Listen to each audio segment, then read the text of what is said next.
frase, vou fazer um governo de composição. Então eu quero desenvolver, explorar mais um pouco essa frase que você acabou de trazer. Você deu um exemplo, Flávio Dino, nesse caso específico das emendas. Quem você enxerga hoje, nomes e legendas, que poderia, em alguns aspectos determinados, fazer parte de um governo de composição do Missão a partir de 2027? Por exemplo, Tereza Cristina, ela é de um partido do Centrão. Não teria problema nenhum em ter uma Tereza Cristina, que é de um partido do Centrão, participando num governo meu. O ex-governador do Espírito Santo, Paulo Artung, foi um governador sério, de partido do Centrão, não teria problema nenhum de ter uma composição com ele. Esses partidos do Centrão, eles são compostos na sua maioria por tralha, por porcaria. Mas há quadros bons pontualmente.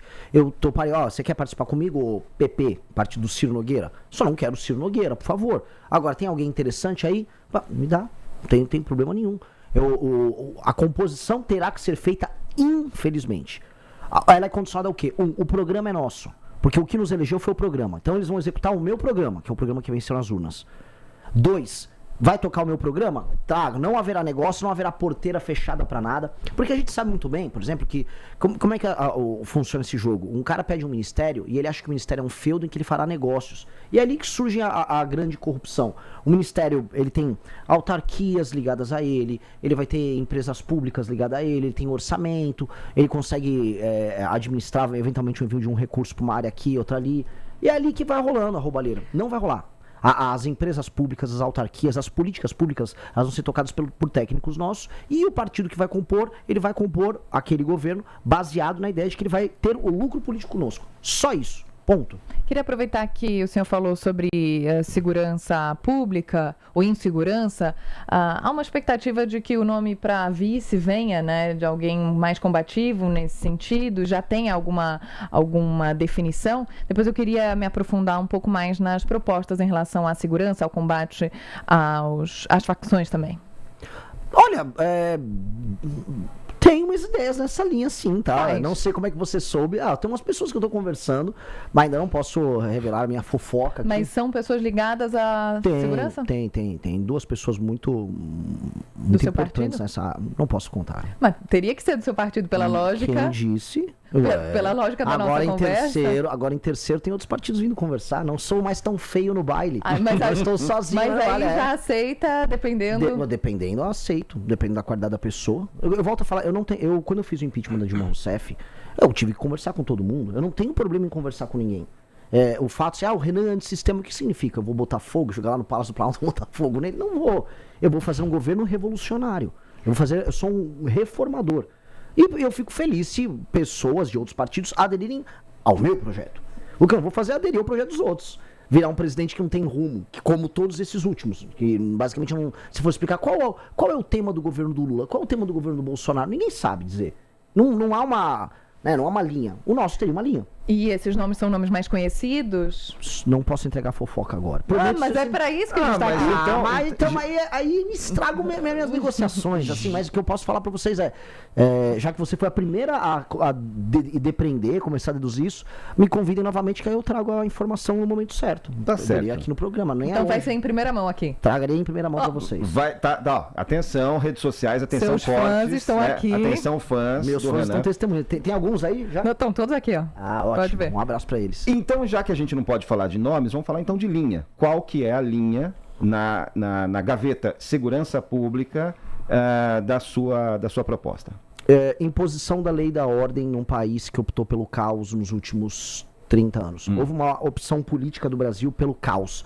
E essa opção se deu como uma espécie de um trauma que a gente teve das violações de direitos humanos no período da ditadura militar. A gente teve um período em que houve violações, portanto, não só o legislador, mas a academia na área de direito. Eu fiz faculdade de direito lá na USP, na Sanfran, então tem toda a coisa dos direitos humanos, violações, aquilo gerou um trauma. E aquele trauma, não só na cabeça do legislador, mas nos juízes e nos aplicadores do direito, fez com que a aplicação dura das punições fosse feita com muitas ressalvas, com muito medo. Mas o Renan Santos não nega, né? Não nega que houve, porque há quem diga que não houve. Não nego. Pelo amor de Deus, não nego. Não sou terraplanista. O que eu sei é o seguinte, o trauma não pode fundamentar a formulação de novas políticas públicas. Eu não tenho nada a ver com o período da ditadura, entendeu? Eu não torturei ninguém, não tenho nada a ver, eu não tava no DOPS. Então, o que eu tenho que fazer eu sei que existem facções criminosas, eu sei que existem facções que fazem ocupação territorial no Brasil, eu sei que todos os dias dezenas de brasileiros são mortos em disputas por essas facções, e eu quero acabar com isso. E eu tenho que estabelecer a autoridade do território do Estado brasileiro sobre seu próprio território. Isso é premissa de um presidente da República. Aquele que não faz isso está em descumprimento da sua função constitucional. Não só o presidente, mas o governador. Isso, ponto. Para isso, a gente tem que adaptar um código penal que é dos anos 40. Não existia facção criminosa nos anos 40. As nossas leis de execução penal também são muito antigas. Então a gente tem que aumentar as penas, especialmente para crimes violentos. Nós temos que diminuir a quantidade de prerrogativas que certos criminosos têm, como por exemplo a ideia de progressão penal, as saidinhas. Benefícios. Todos esses benefícios. Dosimetria. Exato. E todos eles têm que cumprir as suas penas de maneira integral. Não há progressão de pena para uma pessoa que pegou uma arma e colocou na cabeça de alguém. Até porque aqui no Brasil a gente naturalizou tanta violência que a gente considera às vezes natural. Não, ele apontou uma arma para mim, roubou o celular, mas ele não atirou. Ah, então tá tudo bem. Num país sério, aquele cara pega 30 anos só porque apontou uma arma. Ele virou um juiz da tua vida, ele decide se vive ou morre.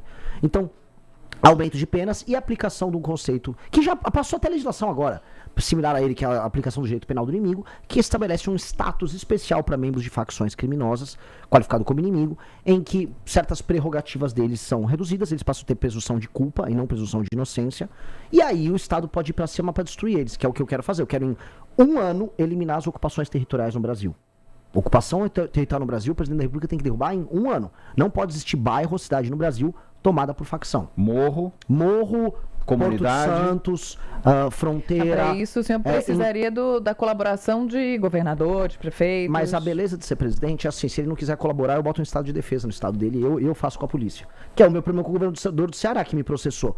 Quer colaborar, mano? Vamos colaborar, né? Ah, não quer colaborar? Fica tranquilo, eu boto um estado de defesa, eu assumo o comando da polícia ali junto com as Forças Armadas e eu destruo.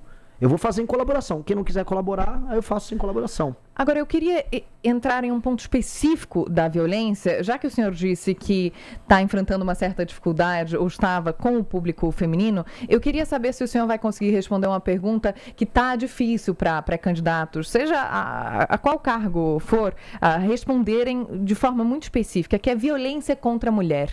Com esse recorde de casos que nós enfrentamos, há uma confusão em relação ao que precisa ser feito. É a conscientização, é claro que a conscientização ela é ultra necessária, é o que vai acabar com a violência contra a mulher a longo prazo, talvez nas próximas gerações. Posso fazer uma Hoje, pergunta? Claro. A conscientização acabaria com a violência? Então, quando você cria ou quando você melhora a educação e a conscientização sobre como os homens ou meninos têm que tratar, encarar as relações, toda essa estrutura patriarcal, você evita episódios de violência. Essa pergunta tem uma resposta já. Se eu estou entendendo Eu bem. acho que não, viu? O que muda é lógico, assim, o que uma lógica punitivista. É óbvio, o que para uma pessoa violenta é a força maior. Mas são duas coisas que andam em paralelo, não? Elas podem entrar em paralelo, mas a pessoa que comete o crime violento no Brasil, em geral, é uma pessoa que tem a certeza da impunidade. A certeza da impunidade faz haver o cometimento do crime. Independentemente da conscientização dela ou não. Independente da conscientização. Lugares que têm, vamos dizer, culturas mais machistas, vamos pegar alguns países do mundo árabe. Eles apresentam um número menor de violência como um todo do que o Brasil. Que pode ser menos machista do que um país, vamos dizer, altamente islâmico. Ou uma cultura altamente hierarquizada, patriarcal como a Índia. Quem tem mais crimes violentos, o Brasil ou a Índia? Por mais que eles tenham muitos crimes horríveis contra mulheres na Índia. Ser turista mulher na Índia é um horror. É um horror, não dá pra pisar lá sozinha. O Brasil é mais violento. Então, mas a minha pergunta era justamente essa. Tem muita gente que defende a conscientização e a educação, e isso é algo que vem a longo prazo. Agora, a curto prazo, o que pode ser feito especificamente para esses crimes? Porque, de certa forma, eles estão englobados ali na violência, de forma geral. Mas são crimes muito específicos. Eu gosto muito de deixar a coisa bem precisa, porque o número de homicídios, homicídios contra a mulher diminuiu o número de homicídios. A gente está falando de uma estatística nova, de um novo tipo penal que foi criado, que é o feminicídio, que é falando, um crime por uma violência doméstica e tal. E agora ele está sendo listado como parte de um, vamos dizer, de um tipo penal novo, e aí você está vendo os casos. E existem casos horríveis que estão acontecendo, a gente assistiu nos últimos meses, casos bizarros. O que tem que ter? Punição muito dura. O homem que está em casa e bate, mata a sua esposa e a mulher confia nele, ele é o homem que deveria ser o protetor da casa, ele trai a confiança dela, ele tem que ter agravantes na pena dele. Só que hoje nem ele, nem um homem que assalta qualquer outra pessoa, homem ou mulher na rua com uma arma, esse cara fica na cadeia. O problema, no fundo, é esse. O que eu tenho medo um pouco da questão de a gente falar só de conscientização são esses projetos como o PL da misoginia, que fala que está conscientizando, no fundo ele está diminuindo a liberdade de expressão das pessoas, diminuindo a capacidade de confiança nas relações entre homem e mulher. E aí homens e mulheres têm medo de estabelecer relações, inclusive saiu agora uma pesquisa sobre isso. Interessantíssimo isso aqui, homens, na geração Millennial e Z, têm medo de entrar em relação, com medo de falsas acusações. Então, quando você estabelece muitas regras, você cria relações de baixa confiança. Países que têm mais confiança interpessoal precisam de menos regras para isso. Mas, em geral, que tipo de regra eles têm? Eles confiam na capacidade das pessoas interagirem umas com as outras, mas eles punem de maneira muito dura quem é incapaz de agir socialmente. Então, se uma pessoa socialmente, vamos dizer, bate uma mulher, ela tem que ter uma punição desproporcionalmente alta quando ele quebra essa confiança. Então, o que eu acredito? Na punição muito pesada. E 2, em entender quais são os problemas reais que afetam as mulheres. As mulheres são muito preocupadas em ser assaltadas na rua. Elas são vítimas de assaltos à mão armada, roubos de celular, de maneira muito, muito alta, especialmente nas periferias. Isso, todos os lugares que eu rodei no Brasil, falam, Renan, é muito fácil assaltar a mulher tem muito medo na rua, não sabe como reagir na hora. E o bandido vem pegar. Penas muito duras, vão pegar o ladrão de celular. A violência doméstica, penas muito altas. E um problema que não é exatamente da violência doméstica, mas que afeta boa parte das meninas mais humildes no Brasil. Que é o quê? A falta do pai presente com a criança. Veja só um ciclo. O ciclo é, a mulher jovem que às vezes, eventualmente, acaba tendo uma relação que não funciona com o rapaz, tem um filho. O pai da criança não dá atenção, ela é obrigada a trampalhar o dia inteiro, não consegue dar atenção para a educação desse menino. Esse menino, sem a presença masculina, não tem a referência, vamos dizer, de como o homem se comportar. Na escola ele começa a apresentar padrões antissociais. A mãe não consegue cuidar disso, que ela está tendo que ralar para pagar as contas dele. Esse menino depois ele é absorvido pelo crime organizado e você vai criando um ciclo. E qual é o ciclo? É o ciclo da mãe que não teve a presença do marido ou do jovem que ela casou para cuidar da criança. Aquele menino entra pro crime, acaba criando violência contra as mulheres. Ou seja, esse ciclo de perpetuação precisa ser interrompido. E boa parte das reclamações das mulheres é um cara que eu casei, ou o cara que eu namorei, o pai da criança, não paga pensão. Isto são esses 3 problemas que eu listei. A menina que fica fora tendo que trabalhar, que gostaria de ter um colégio em tempo integral, uma boa merenda. O pai pagando a pensão e a violência contra ela, esses são os 3 temas que mais preocupam as mulheres. Eu acho que esses temas eles precisam ser tratados, eles são fáceis de ser direcionados. Quando eu levo isso para um campo de conscientizar, como a ideia do PL da misoginia, eu estou resolvendo assim abstrações, eu estou num castelo, no ar, voando, enquanto problemas reais estão acontecendo. Eu entendi o seu raciocínio, Renan, mas você dá a entender que esse ciclo é obrigatório. Pode não ser, esse ciclo... Não, nunca é obrigatório, não é até minoritário. Mas a incidência é maior com pessoas mais humildes. Perfeito. E a falta de referência que uma mãe... Vamos colocar aqui, usar essa expressão mesmo. Uma mãe solteira, então, ela não pode ser uma referência positiva. Deixa eu só entender isso. Não foi isso que eu falei. Tá certo, não, só para entender isso. Não, o que eu tô falando é o seguinte. Nos lugares mais humildes, essa moça que acaba tendo uma relação que não funciona, a maior reclamação dela é o pai da criança que não paga a pensão. E não está presente. Perfeito. E o que as estatísticas mostram? Que a não presença do pai tem um dano para ela, para a criança e para a sociedade colossal. Porque aquele menino apresenta notas piores nas escolas e a chance desse menino cair no crime organizado ou cometer delitos é maior do que o menino que teve a presença paterna.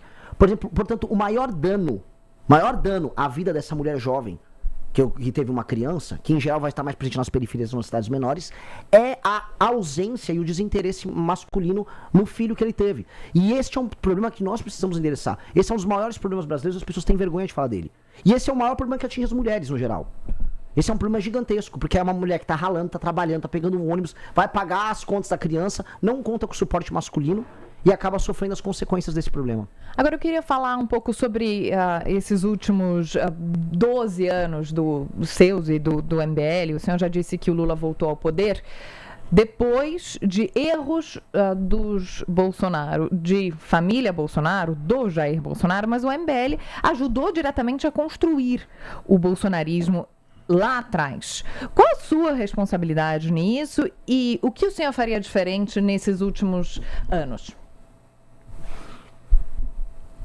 É muito difícil, porque se me perguntasse em 2016 se eu estava errando na forma como eu estava enfrentando o PT, à época eu não tinha ideia, porque era tudo muito novo pra gente. O MBL inaugurou a política de redes sociais no Brasil. A gente não sabia que aquilo ia dar na vitória do Bolsonaro. Mas hoje o senhor acha que errou? Não, eu não consigo imaginar que eu errei se eu imaginar que eu não teria outra categoria de pensamento à época. Eu não conseguia pensar assim, nossa, o que eu tô fazendo aqui vai gerar um Bolsonaro. Um exemplo. As pessoas iam nas ruas, nas manifestações que eu chamava em 2016, falar que a gente não tem bandido de estimação, quem tem é o PT. Ora. Anos depois, boa parte daquelas pessoas que estavam comigo nas ruas na Paulista estão aqui falando, não, o Flávio só tá fazendo um filme. Aquelas pessoas se tornaram tudo aquilo que elas criticavam.